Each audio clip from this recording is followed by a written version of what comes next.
Dobrý den, vítejte u dalšího dílu pořadu Reality bez obalu, kde tentokrát máme speciálního hosta. Je to podnikatel, spisovatel, školitel, mentor a motivátor Ivo Toman. Dobrý den. Pane Tomane, než se pustíme do otázek, tak já bych ještě zmínil dvě rychlé věci. Jedna věc je, že bych chtěl naše posluchače pozvat na realitní konferenci Realfest, která se koná 23.11. A to, co je důležité říct, tak pan Toman tam bude vystupovat, bude mít jednu z přednášek. Dnes se o tom my budeme bavit.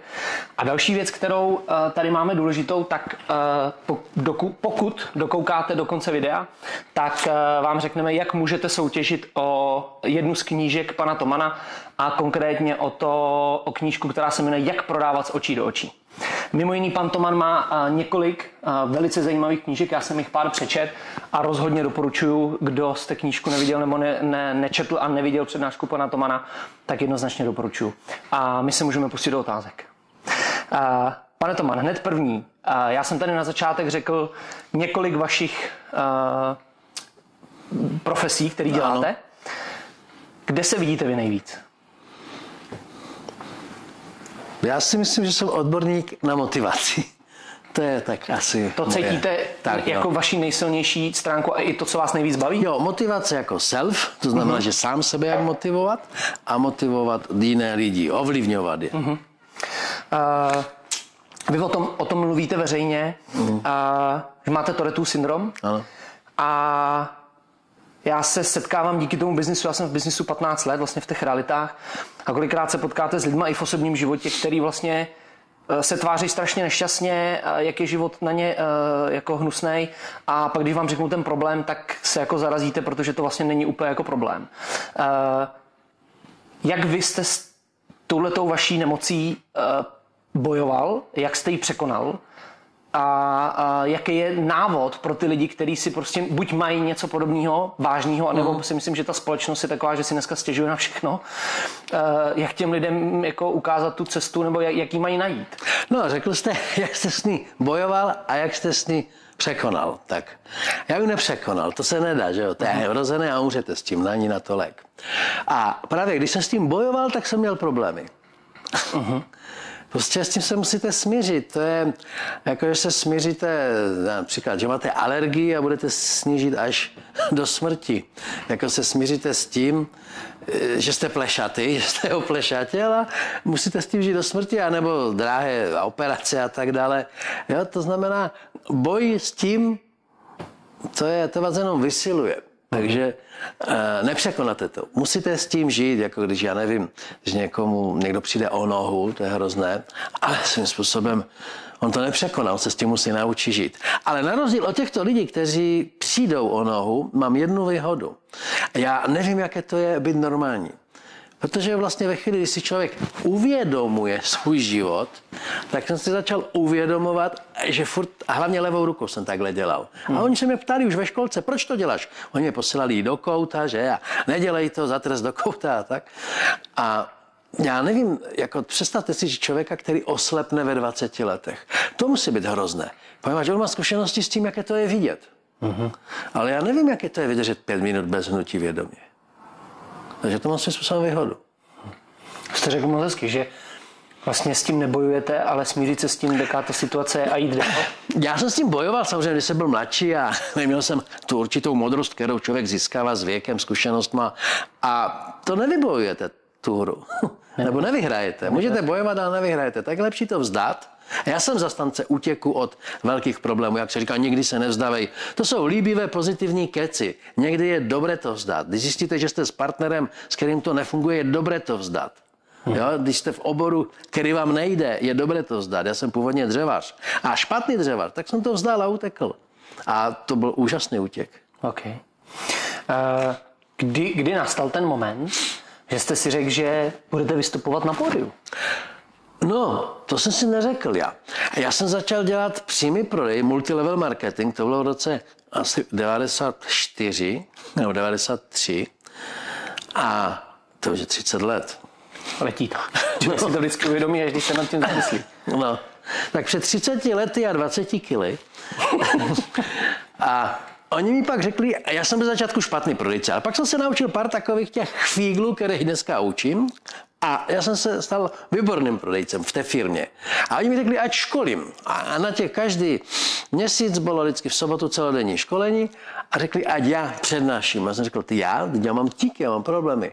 A oni je přemlouvali a vlastně ta myšlenka byla v tom, že když si lidi řeknou, když tohle dokáže ten s tím viditelným i slyšitelným problémem, tak to musím dokázat i já, že by to pro ně bylo motivační. Mm-hmm. Takže na to jsem nepřišel. Na to přišli jiní, zaplatili mi za to, prvně 1000 korun, pak 2000 korun za tu hodinu. Já jsem to natrénoval, měl jsem trému jako hrom. Nalili do mě tehdy asi 2 fernety nebo bechery, což ve mně vyvolalo předtím ještě průjem. Takže od té doby vím, že štamprla před vystoupením není dobrá věc. No a taky vím, že když vám dají mikrofon, nechoď na záchod s ním, protože si ověř, asi má být vypnutý.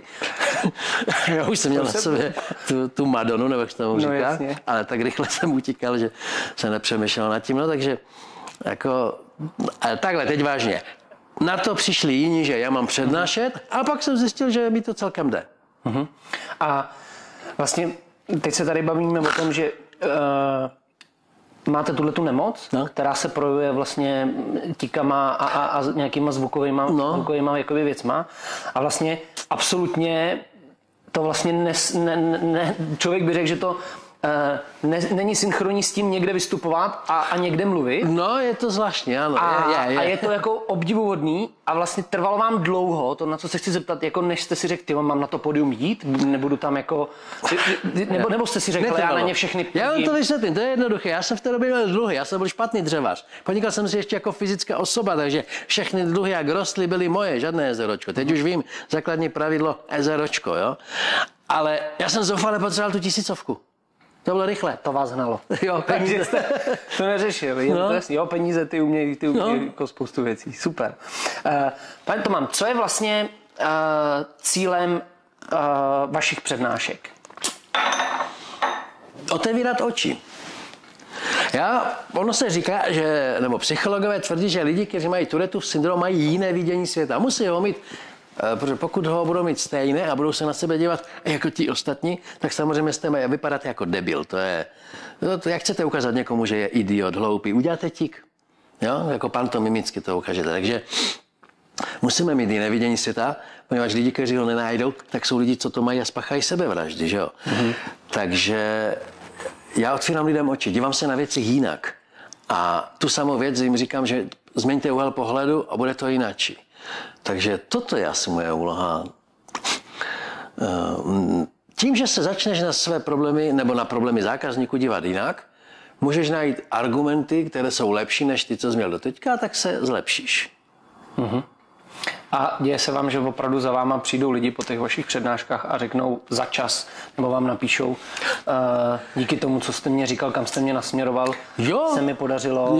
Jo, dokonce i miliardaři mi napsali, že pane Toman, díky, to mi dokonce řekl osobně, asi ho nebudu jmenovat, že díky vaše větě neměň lidi nezměníš, vyměň ty lidi, jsem ušetřil spoustu milionů, že prostě on už přestal lidi motivovat, přestal se s nima bavit, prostě nefunguješ další. A zrovna dneska mi na LinkedIn jeden kluk napsal, že čtou moje knížky i s jeho otcem, takže už jsem to důkaz, že jsem starý, že otec je to. A že zrovna ta poslední knížka, že to jak podávat z očí do očí, začal v jedné pojišťovně a že mu to hrozně otevřelo oči, ta kniha.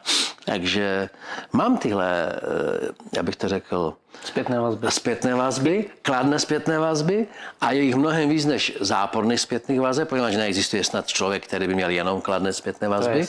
A vlastně proto to dělám už těch 30 let, protože v té době, když jsem dělal ten nábytek, jsem neměl tuhle zpětnou vazbu, tak jsem to opustil. Šel jsem do oboru, který mi šel. Přirozeně mi šel. Je to něco, co vás jakoby žene dopředu? Protože já vám znám spoustu obchodníků, proč se na to ptám, že prostě i v těch realitách dokončí obchod a vidějí tam víc toho spokojeného klienta než ty peníze. A pak je někdo, kdo žene jenom ty peníze a nějaký jakoby ten veřejný úspěch. Já to asi tak neumím rozlišit. Mě to prostě baví. To je nejdůležitější. To je jako sex, no prostě proč to chcete? No, je to ve vás. Jo, rozumíte, jo? Nebo prostě někdo jsou lidi, co se ženou za těma penězma, nebo teď je hodně populární kazma, že jo? Těm lidem jde hlavně o to být známý, být slavný. A proč? Je to v něm, je to jeho přirozenost. A vlastně ty peníze jsou tam taky, ale pro něho je důležitá sláva třeba. Chystáte se na film? Ne. Ne. Já ho znám osobně, mám ho i v mobilu, ale abych pravdu řekl, on se ke mně stejně ten film časem dostane. Takže já tam někde byl v kině s jiným a to zase, já už jsem na to pohodlný. A to dřív nebo později se k tomu stejně dostanu. To je jasný. Proč si myslíte, že spoustu obchodníků neuspěje? Jako to procento bude podle mě obrovský, kdyby se vedla nějaká statistika. No, já myslím, že to je přirozená věc. A víte si, kolik se narodí mláďat v přírodě něčeho, kolik z nich se dožije dospělosti. No. A my už to nemáme tak tvrdé, jako vyšli jsme z přírody, ale je to tak, že málo kdo je ten úspěšný. A většina je méně úspěšných. A v podstatě, jestliže něco začnete prodávat a prodáváte to, nejste sami, není tu jeden realitní agent, není tu jeden pojišťovák, není tu jeden prodejce párku, jeden prodejce, já nevím, nápojů. Jsou tady mnozí a pak zjistíte, že rozhodují vlastně ani nelidské schopnosti, jako spíš vytvořené modely. Třeba Vietnamci jaký model vytvořili. O kvalitě to vůbec není. Furt se mluví o kvalitách služeb. Že Vietnamci jsou zase takový, že oni tam i spí v těch svých večerkách. To je pravda. A to je jejich model. Takže rozhodují vytvořené obchodní modely. Na internetu se dneska tvoří nové a nové obchodní modely. A jenom některé uspějou. A nejhorší na tom je, že my předem nevíme, které. Že? Kdybychom to věděli, tak to všichni uděláme. Takže zkouší se něco uspěje a v podstatě evoluce je, že přežijou ti, kteří mají vlastně ty nejvýhodnější mutace pro další vývoj. A v tom podnikání je to tak, že vlastně ten nový obchodní model je nová mutace a většinou to nevyjde. Já to vidím úplně stejně jak v přírodě. Je to evoluční proces, kde ta skupina úspěšných je vždycky menší než skupina těch neúspěšných. Co si myslíte, že je ten zlom, nebo jestli se to dá vůbec definovat? Kde to překlopím k tomu úspěchu? Jako nějaký, že to bylo ve čtvrtek ve 13:15, že je nějaký taky zlom, já myslím, že není, že to je proces, že to je mozaika mnoha věcí. A pozor, u někoho spíš zabírá tohle, u někoho spíš zabírá tohle. Jo? Ono třeba spousta lidí mluví o pozitivním myšlení. Víte, já znám spoustu fakt bohatých lidí, kteří mají strašné deprese. A jsou lidi, kteří jsou strašně hůlovatí. Furt nadávají a jsou milionáři.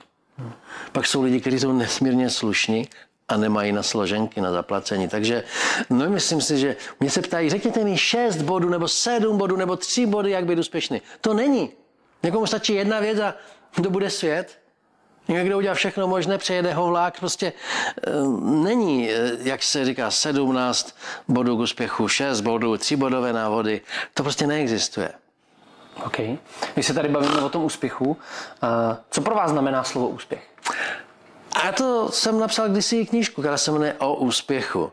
Jedna z nejrozšířenějších definicí, je spousta definic, ale Oxfordský výkladový slovník říká, že úspěch je dosažení naplánovaného cíle. S tím já nesouhlasím, poněvadž můžete mít úspěch, aniž to bylo plánované. Třeba nějaká krásná holka jde po ulici, což se stalo, osloví někdo, stane se z ní modelka, je úspěšná a to bylo neplánované. Podle mě, já mám svoji definici, a to je, že úspěšný jsi, když si zařídíš život podle představ. Pokud ta holka je pak spokojená, vlastně si říká, já jsem vlastně v dětství si přála, aby mě všichni obdivovali, že jsem krásná, že budu mít ty princezniny, šáty předvádět a tak dále. No tak prostě je spokojená a nemuselo to být plánované. Ale zase jsou lidi, kteří se rozhodnou, že budou dělat zdravotní sestru. Není to o penězích. A jsou s takovou zdravotní sestrou, že pacienti říkají, sestřičko, vy jste mi moc pomohla, jste úžasná. To je taky úspěch. Takže úspěch nemusí být jenom o penězích. Pro mě je úspěch i to, že mi někdo napíše, naučil jste mě prodávat. Dokonce, když jsem napsal debordelizace hlavy, tam je, jak si máš ujasnit své hodnoty a vlastně vyměnit partnera. Tam mi někdo napsal, díky vám jsem se rozvedl. Což samozřejmě ten jeho partner asi nebere. Že to vám asi nepoděkoval. No, měl jsem už i takové reakce. Ty hajzle, rozbíječi rodiny, to už jsem měl, no. To je mi jasný. Když jste tady narazil na tu knížku Debordelizace hlavy, jak ta hlava vlastně funguje? Protože samozřejmě zažíváme to asi všichni, dostanu tam nějakýho brouka, kterýho z té hlavy nemůžu dostat a ten mě vlastně jako tahá dolů. Ať je to menší, větší. Jo. Je nějaký jako návod nebo něco, jak s tou hlavou jako ne bojovat, jsem chtěl říct bojovat, vy řeknete bojovat nemůžete, ale jestli rozumíte, kam tím jako... Já si myslím, že rozumím a pokud to řeknu jinak, tak mě samozřejmě opravíte. Jasně. Přesně, to je to, bojovat. Bojovat znamená, nechci na to špatné myslet, no a tím pádem na to myslíte. Protože člověk může myslet jenom na jednu věc, nemůže nemyslet na něco, na co myslí. A proto je důležité, a to je vlastně i to řešení, protože my dokážeme se soustředit vždycky na jednu jedinou věc. Pokud třeba jedete, bavíte se s někým, jedete v autě a tak dále, tak vlastně vy neděláte víc věcí najednou. Teda vy jakoby fyzicky můžete dělat, když to je automatizované, ale vy myslíte vždycky na jednu věc. Teď myslím na cestu, teď, co jsi to říkal, aha, zase se vrátím k té cestě, teď ti odpovídám. My vlastně přeskakujeme. Jo? A můžeme, dejme tomu, jít a mluvit s někým. Ale nemůžeme se současně soustředit na dvě různé věci. To přeskakujeme. A to je přesně o to, jak to dělat, když mám nějaký psychický problém. Soustředit se na něco velkého. Proto se říká, že máš-li problém, nešťastné lásky, cokoliv, prostě, že ideální je práce. Těžká práce. Těžká duševní práce, na kterou se musí soustředit. Pak se dostaneš do takzvaného stavu proudění, stav flow, plynutí se to různě překládá. Anglicky je to flow. Dostaneš se do něčeho, přičem zapomeneš na okolní svět, aspoň na chvíli. A v té chvíli jsi šťastný a vlastně se zjistilo, že do toho flow se dostaneme nejčastěji v práci. Dokonce ani ne u svých koníčků, ale v práci, když ta úloha je dost těžká. Poněvadž když je to těžké, tak se musíme soustředit. Je to podobně jako s učením. Když jsem byl mladý, jsem nenáviděl učení. A sednout si k tomu, to je to nejhorší. A když u toho sedíte 20 minut, tak najednou uběhne hodina. A to jste byli od těch 20 minut do hodiny v tom flow, kdy už jste zapomněli na to, jak je to hnusné, to učení, ale soustředili jste se. Takže mám-li problém, musím dát mozku jinou duševní hračku. Prostě a nejhorší je, když se nudíme. To nám myšlenky lítají tam. A protože jsme od přírody naprogramováni negativně, to není špatného, poněvadž my musíme hledat, co nás může zežrat, co je jedovaté, kde je nebezpečí. Když jsme jedli i sami sebe, my jsme byli kanibalové historicky a tak dále. Takže kdo je můj přítel, kdo mě asi chce praštit kyjem, kdo by mě chtěl zežrat, koho já radši praštím dříve. To negativní myšlení, to v nás zůstalo, že jo? My jsme se vyvinuli už jinak, ale ty emoce se vyvíjí strašně pomalu, evolučně. Doba se strašně rychle změnila. Před jednou generací tu nebyl internet, že jo? Žádné sociální sítě. To, co držíte v ruce, to před jednou generací vůbec nebylo. Ale emočně jsme furt ti lovci mamutu. A takže zůstalo to negativní myšlení a jediné, co teď vědomě můžu udělat, je najít si novou duševní hračku, soustředit se na nějaký úkol. Jít se prodat novému zákazníkovi, nebo oslovit 20 nebo 200 nových. Takže to mě, ta hlava, vlastně to mi pomůže v té hlavě zapomenout na to, co mě trápí. Dát mozku práci. Dát mozku práci cíleně. A on mě nebude obtěžovat tou věcí. Bude. Pozor, furt jsou takzvané bloudivé myšlenky, bude. Ale jde o to, aby když se naučíte soustředit, bude jich méně a méně. Bude, to víte, že vám budou skákat ty myšlenky negativní. To se nedá být úplně pozitivní. To jsou zase také ty pozitivní, úžasné věci, že být jako buddhista. Já myslím, že i buddhistovi, když šlapne na ostrý šuter, tak není chvíli šťastný. Tomu věřím. No. Pane Tomá, ještě zpátky k té trémě. No, tréma. Spoustu lidí, teď je to jedno, jestli člověk vystupuje na pódiu, nebo jestli jdu za klientem. Nebo je tréma správná? Máte trému na pódiu, protože vy školíte 20-30 let, přednášíte. Já když jdu vystupovat někde, tak mám vždycky takovou trému a mě to nakopne dopředu. Já to beru jako pozitivní věc. Je to dobře, nebo je potřeba s tím jako bojovat? Je to dobré. Na tom pódiu už tu trému nemám, mám ji předtím. To mám stejně. A tréma je totiž druh strachu. Já jsem o tom napsal knížku, že o strachu, jak se zbavit strachu a trémy. A jde o to, že tréma je časovaný strach. Ona je předtím, máme trému z maturity, ze zkoušek, že jo? Z těch veřejných vystupování. Máme trému, než se setkáme s nějakou významnou osobou. A myslím si, že každý zažil tu strašnou trému před rande, nebo před tím, že oslovit někoho na rande, jo, když jsme byli malí. A S tou tremou se dá, to slovo bojovat zde není asi na místě, poněvadž... Já furt říkám to slovo bojovat.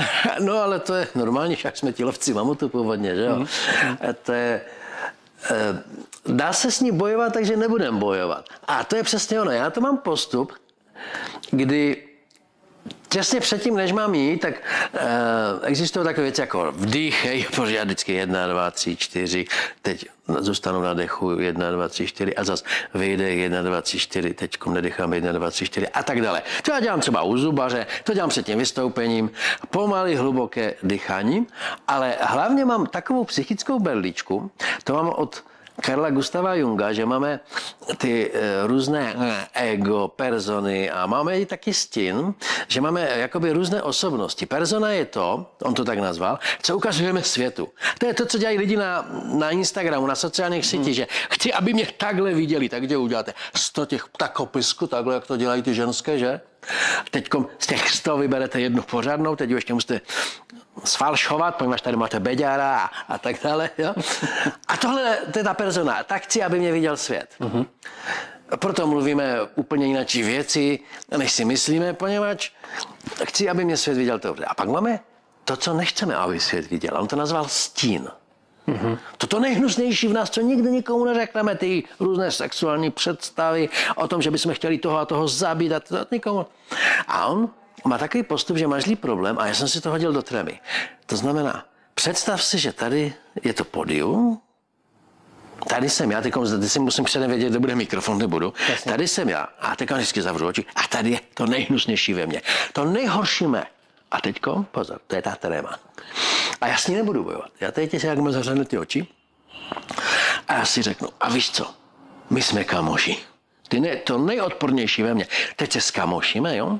My dva jsme nejlepší kamoši a tady je to publikum. A teď se spojíme a poslouchejte mě, jo? Jakože společně a poslouchejte mě. Je to taková sebemanipulativní věc a pak tam jdu jak král. Hezky. A to se mi líbilo, to když si řekl Karel Gott, že zpěvák musí vejít na pódium jako vítěz, odspívat to jako vítěz, odejít jako vítěz a pak se složit. A to je přesně ono, že s tím s tou trémou se spojím a říkám, poslouchejte mě, a ještě svaně nahlas. A pak tam jdu a je to menší. To je asi můj nejlepší postup na trému. Super, děkuju. Děkuju za otevřenost. Vlastně nás hlavně sledují realitní makléři, kterých není málo na českém trhu. Jak vy z pozice normálního člověka vnímáte profesi realitního makléře? Je pravda, že já jsem v životě 2krát kupoval barák. Jeden tady, další v Maďarsku, ten jsem pak prodal, takže jsem se moc nesetkal jako z pozice zákazníka. Já vás se hodně znám ty různé šéfy těch firem makléřských. Já vás znám z pozice spolupracovníka, že spolupracujeme na těch vašich konferencích, školeních a tak dále. Takže jak vás vidím, já můžu mít jenom tenhle pohled, ne pohled zákazníka. To bych si vymyšlel a kecal bych. To je ta persona. Říkal bych, jak to asi vidím a je to samozřejmě lež. První, co já vidím, je z mé pozice, že je vás moc. Máte naprostou pravdu. A ta krize ani není tím, že je krize. Krize je, že je vás moc. Já to vždycky představuji, vemte si, že jsou myši nebo v nějakém prostředí a když je tam strašně moc zrnek, tak žádná krize není. Ale můžete být to samé množství těch myší, ale zrnka ubývají, tak je krize. Najednou je krize. Poněvadž krize je, když je méně zdrojů. A teď si představte, že je furt stejné množství těch zrnek, těch lidí, co chtějí nájem, těch lidí, co chtějí změnit nemovitost, to jsou ty zrnka, a ty myši se rozmnoží. Tak je krize najednou. A to je ten můj problém. No a samozřejmě krize jsou zase dobré v tom, že přežijou ty schopnější myšky. Tak to je, my jsme vyšli z přírody, je to tvrdé, ale tak to je. Takže tak to vidím já. Vy jste úplně normální případ toho, že se někdy přemnoží nějaké zvíře, jako se nám přemnožili kanci teďkom. Jste nás momentálně přirovnal k myším. Nebo ke kancům. Kanců je hodně, že? A víte, kanci se střílí, ježišbere, to vystříhnete, ne? My nestříháme, ale u vás uděláme víc. Ne, klidně to nechte. Ne, to znamená, že Ano, někteří zbankrotujou, takhle asi. Musí odejít z trhu. Jako já jsem byl špatný nábytkář, odešel jsem z trhu a tak se můžete uživit někde jinde. Když zjistíte, že máte vlohy pro něco jiného. Jo, takže takhle to vidím já.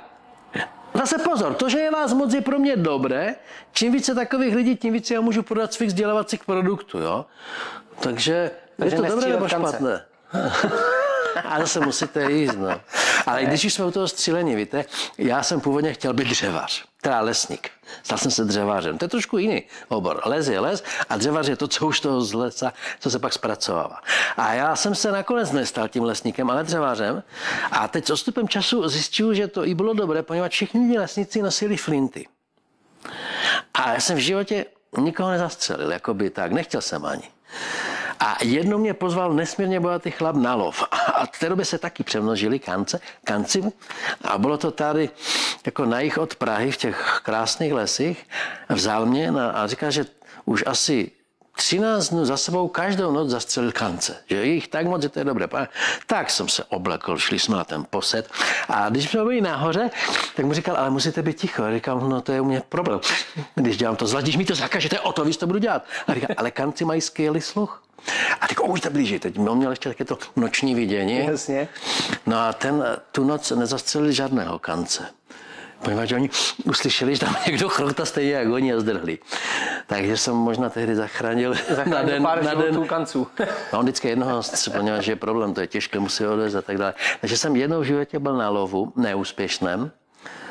A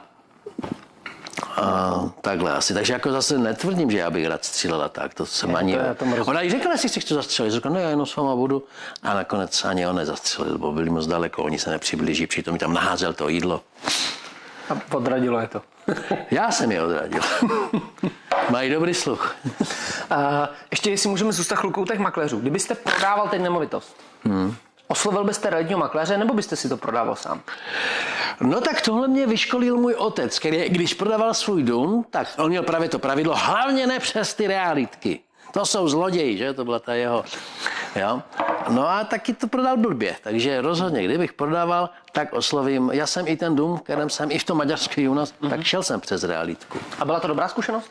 Ano. V obou případech to byla dobrá zkušenost. Bylo tam něco, co vás třeba jako zaujalo? Něco, co jste ano, zaujalo mě. To zase byla asi jediná špatná zkušenost, že tady v Praze, když jsem chtěl, můžu jmenovat? Klidně. To byla realitka Maxima, to je dům, v kterém teď bydlím, a oni mi nabídli jedna, ta byla strašně schátralá, velká, velikost se mi líbila. A bylo to kousek asi 2 kilometry od toho, kde teď bydlím. Druhá to jsme jeli až úplně do Písnice, až ven z města, a to bylo malinké a daleko. A pak řekne, no co už s váma, no to, co vy chcete. My tu ještě máme něco, co se vůbec jako nehodí, už to nemůžeme skoro rok prodat. Je to na rodinu strašně velké a na firmu se to zase nehodí, tak já vás tam vezmu. A zrovna stejně cesta byla zpátky kolem, takže ten člověk to měl natrénované. No. Já jsem přijel, zastavil jsem, zaparkoval jsem a ty tam byly 3 domy, dneska už tam 4, tam ještě do té jedné produky někde něco postavil. Já jsem nevěděl, který dom to je, ten dům to je, jo? Protože jsem se zaparkoval na volné místo, jsem se otočil, jsem řekl, a jsem to viděl, řekl, tak ten barák chci, jo? Už jsem byl venku, jsem ani neviděl zahradu nic, to chci. No, byl to on. No a pak jsme vešli dovnitř, tam ještě byla taková zimní zahrada a jsem říkal, to bude moje kancelář, jo? To byla 12,5 metru dlouhá, no prostě jenom ta moje kancelář je větší než byt, v kterém bydlí rodiče moji. Ale co mě vadilo, že jsem šel po té 3. nabídce a v té době jsem hodně inzeroval i přes různé reklamní agentury, když jsme dělali tu naši revoluční angličtinu, vlastně na které jsme viděli na ten dům. A mě vadilo, že i v těch realitkách, reklamních agenturách, všude je to tak, že ti ukážou 2 nevyhovující věci a ta 3. má být ta správná. A já už jsem pak každému říkal, jo, máte pro mě 3 různé kampaně? Ano. Tak mi ukažte tu 3. Nezajímám mě se o to, nehrajte se mnou tyhle blbé hry. Takže tohle mi tehdy vadilo. Takže myslíte, že ten makléř vás sválně vzal na dvě jakoby horší a pak vás vzal na tu, kde si říkal, to bude pro něj? Já jsem ochoten, kdybych se s tou dámou, to byla paní, setkal, že to tak bylo. Jsem ochoten se i vsadit, že to tak bylo. Možná to byla náhoda, ale já bych si vsadil. Ale jinak to proběhlo všechno. Všechno dokonale. To jsem měl štěstí a jsem spokojený. My jsme se bavili o tom, že vlastně budete mít vystoupení na realitní konferenci 23.11. A to téma vlastně té přednášky bude reverzní psychologie. Co to vlastně je reverzní psychologie? A na co se ty diváky, pokud půjdou na naši konferenci, můžou těšit? Je to samozřejmě cizí slovo, tak ho objasníme. Reverzní znamená opačný. Takže opačná psychologie. Něco v tom smyslu, že když vám řeknu, podívejte se, tady máte moje knížky, ale nemusíte si je vzít. Že vlastně vám řeknu opak. Spousta lidí čeká, že budu tlačit. Že vám budou říkat, jak je to dobré, jak je to úžasné, proč jsem lepší než konkurence. Já vám řeknu takovou definici, která není definice, jsem tak vymyslel, že definice reverzní psychologie je asi v tom, že když chceš, aby se něco stalo, tak máš 3 možnosti. První je, že si to uděláš sám. Druhá je, že někomu za to zaplatíš, abych to udělal. A třetí je, že to zakážeš puberťákovi. On to udělá, protože jsi mu to zakázal. To znamená, jedna věc je, jak ovlivnit druhé, tím, že na to netlačíte, nebo naopak zatlačíte jinam. Když řeknu, a někdo je proti mě jakoby v opozici, bude schválně dělat opak toho, co chci já, tak můžu říct, pro Boha, můžeme prosím vás otevřít okno, je tu strašně dusno. A on řekne, ne, bude tu průvan. A nebo můžete říct, tady je strašně dusno, že? No, to je vedro. Ale tady by byl průvan a možná by vás tady seklo za krkem. A ten druhý naopak řekne, ale to se trošku otevřít můžeme. A rozumíte, tlačíte trošku jinak. Chápu tu. A to je ale podle mě velice důležitý v tom vyjednávání ve chvíli, kdy u toho makléře. A taky podle toho poznáte, jak vám ti druzí lžou, anebo co je jejich problém. A proto se ta přednáška jmenuje reverzní psychologie, aneb jak poznáte, kdy vám zákazník lže.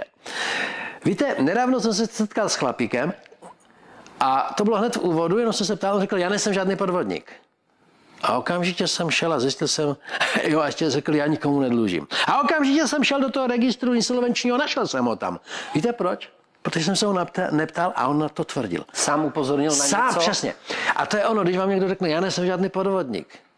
Proč o tom mluví? To samé, když mi někdo řekl, já nemám žádné dluhy. Opravdu, pane Jaroši, nemáte žádné dluhy? Mám. To víte, že? Každý máme dluhy, každý někomu dlužíme. Já zaplatím za telefon a nabíhá nový dluh. V ten moment, co zaplatím za plyn, nabíhá nový dluh. My všichni dlužíme. Ale proč vám někdo furt, a proto je to, když to udělá během půl minuty 2x, 3x, tak to je jeho problém. On na to myslí, ale zase u toho Junga, ta persona. My myslíme jenom na to, na co myslíme, na nic jiného nemůžeme myslet, ale mluvíme o tom tak, ať dobře vypadáme. To znamená, ho trápí dluhy. Ale mluví o tom tak, ať dobře vypadá, to znamená, já nikomu nedlužím. Rozumím si? Chápu. Peníze u mě nejsou problém. Peníze nejsou problém. No a pak zjistíte, že ten člověk nesehnal hypotéku. Teď řeším případ, než jsem jel, klient, chci slevu, peníze nejsou problém, můžu podepisovat hned, upřednostěte mě před tím ostatním. 3krát na to upozornil. Peníze nemá, poslal pozdě zálohu a chce prodloužení smlouvy ještě na další měsíc. A tak. To je přesně ono. A teď se setkáte s miliardářem, o kterém víte, že něco prodal, takže má spoustu peněz a vám řekne, jak tu slevu, vy jste drahý. Rozumíte? Tam je jasné, chce slevu. Proč on nemluvil o tom, že... Protože on nemá důvod lhát.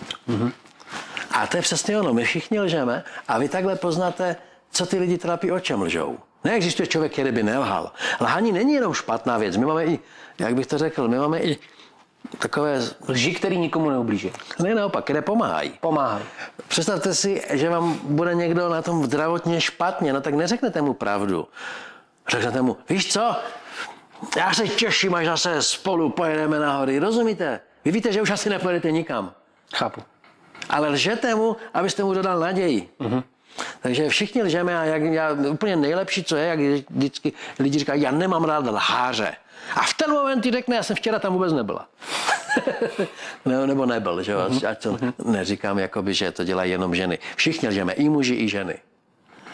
Takže ta reverzní psychologie, jestli jsem dobře poslouchal, je vlastně v tom, že za prvý mně může dobře položená otázka v té reverzní psychologii pomoct navíc toho klienta, kam já chci. Přesně tak. A plus, když budu vědět, jak s tím pracovat, tak jsem schopný z toho vypozorovat, kdy ten klient mi lže a kdy jakoby ano. je tam problém nebo není. A pak je tam ještě spousta dalších věcí, kde například zase ať neprozradím moc, že ať nám lidi přijdou. Ono velice často je dobré, aby lidi, my chceme, aby byli ano, aby odpovídali ano, že jo. Jenomže oni už to ví. Oni už ví, že dávají otázky tak, že ano, že je manipulujeme jakoby. Tak schválně řekněte mu na rovinu, ať řekne ne. A pokud vím, že třeba jste kuřák? Ne, já jsem si to myslel. A teď si představte, že to vím a řeknu, myslíte si, že je dobré kouřit? Řeknete ne. A teď řeknete párkrát to ano a vy máte tu svobodu. Však co? Já jsem řekl ne, no tak teď řeknu dobrý, ano. Ale tohle. Jo? A je to podobné, takhle ten. Vy jste mě donutil říct ne, nebo víte, vy jste vypozoroval, že my jsme tady teď stáli, já jsem neměl cigáro, nikde není položený nic a teď bychom řešili nějaký biznis a vy byste položil otázku a já vám řeknu to ne. Mezi 3 ano vám řeknu ne. Přesně tak. Super. A nebo někdo je vegetarián, že jo? Je dobré jíst maso? To je jasné, že co odpoví, že jo? A teď si představte, že tohle je, a tím to asi ukončím, je to podobného, jak vlezu do Litahu a teď je tam ten čudlík na to, jo, že to mačkám. A mačkám. Čím více mačkám, tím se blíží pravděpodobnost, nebo zvyšuje pravděpodobnost, že se to zavře. Ale víte co, z 90% je ten výtah tak naprogramovaný, že to vůbec neovlivním. Ale místo, aby se stresoval, nervoval, to jenom mačkám a mám to pod kontrolou. Jakoby, myslím si, že to mám pod kontrolou, nemám to pod kontrolou. Tam je naprogramované, že potom, co tou fotobunkou někdo projde, za třeba 8 sekund se to zavře. Ale já tím víc mačkám, tím víc zvyšuju tu pravděpodobnost, že se to zavře. A to je přesně o té reverzní psychologie. Že ten člověk říká ne a dělá to, má to on si myslí, že to má pod kontrolou, ale mám to pod kontrolou já. A vy takhle poznáte, že vám lže, samozřejmě mi nesmíte mu říct a teď lžete. To je přesný opak, protože tím skončil biznis. On se naštval, že jo. Aha. Ale vy víte, co na něj platí. A víte, koho proti sobě máte. Super. No tak myslím, že se fanoušci naši a lidi na konferenci mají na co těšit. Já tady mám ještě jednu takovou trošku osobnější otázku.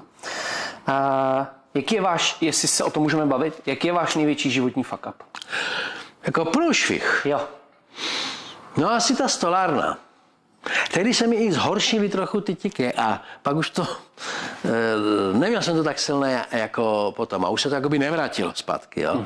Ty dluhy, to byl vlastně důsledek, pozor, vy se ptáte na chybu, to byl důsledek. Důsledek byl dluhy a trošku zhoršení těch tiků, ale myslím si, že nejhorší můj fuck up, jak se to nazval, to je teď modní slovo, bylo, že když jsem začal podnikat, že jsem si neudělal ezoročko, že jsem podnikal jako fyzická osoba.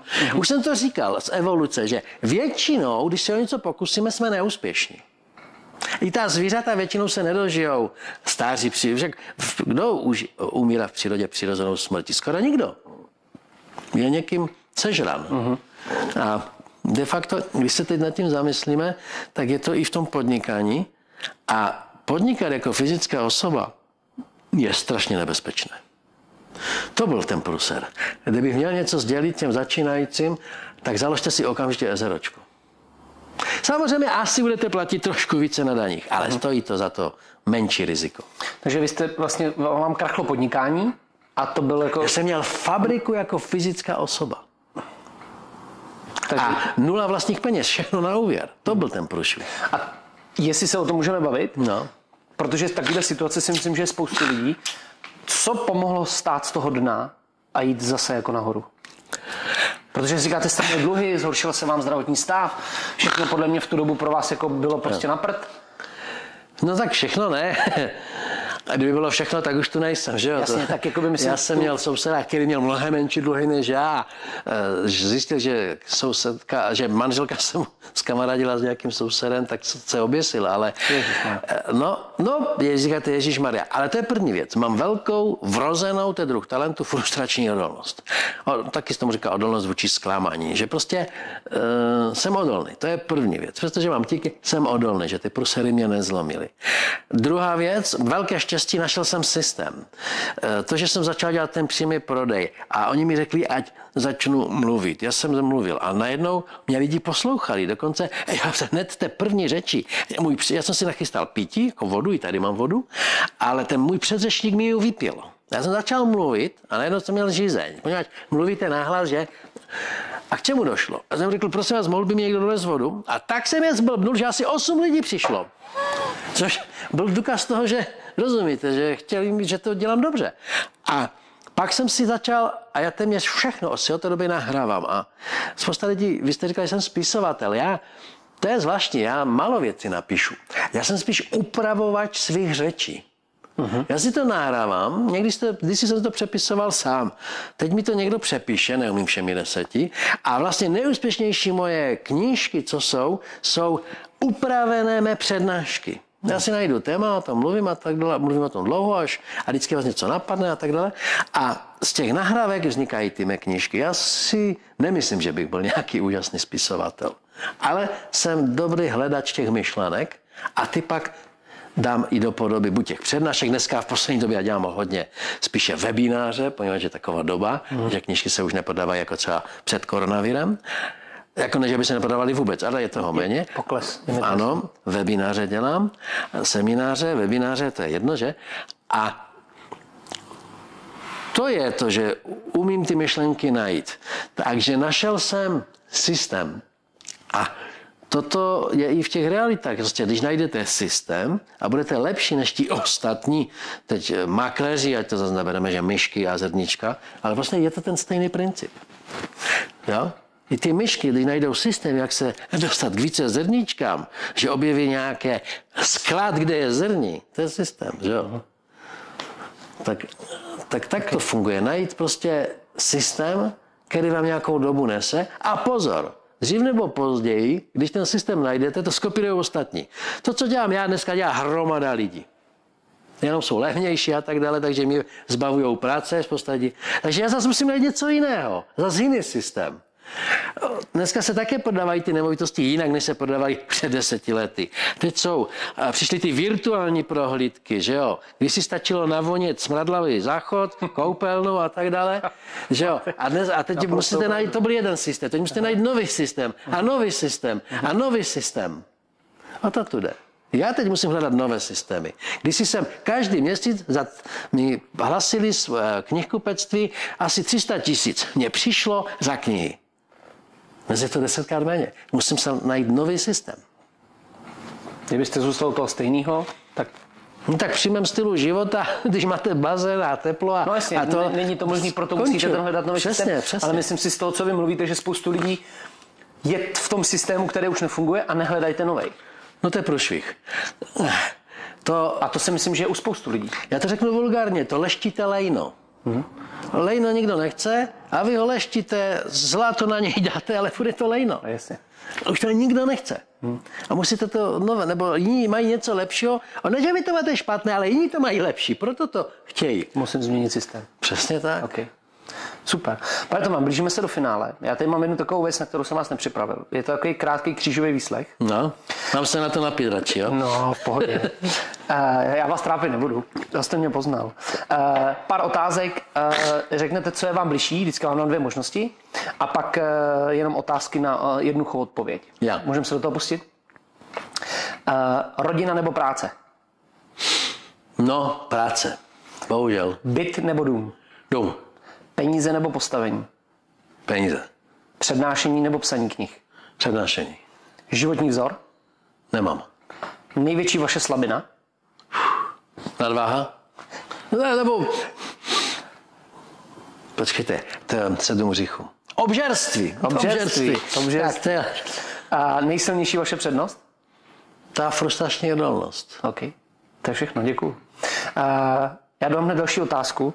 To je taková negativní. Co vás na dnešní společnosti nejvíc štve? Nebo na lidech? My žijeme v úžasné době. Jsou samozřejmě věci, které vás štvou, ale spíš takové to jsou, když zjistíte, že někdo někoho podrazil a je to beztrestné nebo nepotrestané, ke ty malé nespravedlnosti. Ale jinak jsem nadšený z toho, že žiju v té době a historické, že zažívám internet, můžu cestovat, za 3 dny budu u moře. A u toho moře vlastně nebudu tak odříznutý, můžu kdykoliv se spojit s matkou, s bratrem a tak, takže žijeme v úžasné době a žijeme i na úžasném místě. Víte, jak lidi nadávají, jak to je u nás špatné, naopak. Od západní části Ukrajiny po východní část Německa je to nejlepší místo na zeměkouli. Já jsem to dost procestoval. Tady máme nádherné místo, žádné extrémní vedra nebo extrémní zimy. Prostě je to tu úžasné. Mě moc věcí neštve, jenom také ty malé nespravedlnosti, ale to je přebité tím, jak dobře si žijeme. Myslíte si, že lidi si na to zvykli, že si to tolik neuvědomujou? Přesně, tomu se říká hedonismus, že my si chceme užívat, když tu možnost máme, a dneska si užívá vlastně i bezdomovec. Lidi, co by kdysi umírali hlady, si můžou užívat. Dokonce se stalo, že vyjdete z rohlík z nákupu a dáte bezdomovci rohlík, on řekne, já chci peníze. To se mi stalo minulý týden. Protože on nechce ten rohlík, on se chce ožrat. Jo, a představte si, že by se to stalo před 500 lety. By byl nadšený, že má rohlík. No a pak samozřejmě, kromě toho, že si užíváme, tak ještě vždycky, jak se dostaneme na určitou míru, si na ní zvykneme, přizpůsobíme, tomu se říká hedonické přizpůsobení, a pak chceme vyše, a pak chceme vyše. A pak i ti, kteří volí komunisty, už mají takový životní standard, že chtějí, aby zase asi komunisti jim ten vysoký životní standard zabezpečili. A zase, víte, když si vůbec nebyli důchody, teď se řve, že nám málo zvyšují důchody.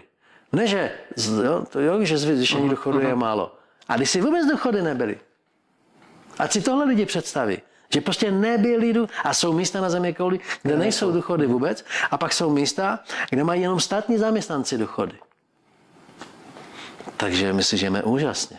Vidím to stejně. A myslím si, že spoustu lidí si to nevědomé a neváží si ty situace. A ve středověku by mě asi upalili, poněvadž tihle, co to dělali, byli posednutí ďáblem, že jo? Takže... Rozhodně nejste posednutý ďáblem, pane Toman. No. Každopádně my jsme v samém závěru. Já vám moc děkuji. Já myslím, že bychom se mohli bavit ještě další jako hodinu a hodinu. Děkuji za váš čas. Ještě na závěr, aby jsme nezapomněli, tak jsme říkali, že můžete soutěžit o knížku pana Tomana a otázka zní, jak se ta knížka, o kterou soutěžíme, jmenuje, a to napište do komentáře a k tomu připište, jaký datum je naše konference Realfest. Vylosujeme potom výherce, který tuto knížku dostane, buď mi ji předáme na konferenci nebo osobně kdekoliv. To samozřejmě nebude problém. Každopádně, pane Toman, ještě jednou děkuji za váš čas, budu se na vás těšit na konferenci a my děkujeme, že jste nás dokoukali až do konce a že nás sledujete. Mějte se krásně. Naschle.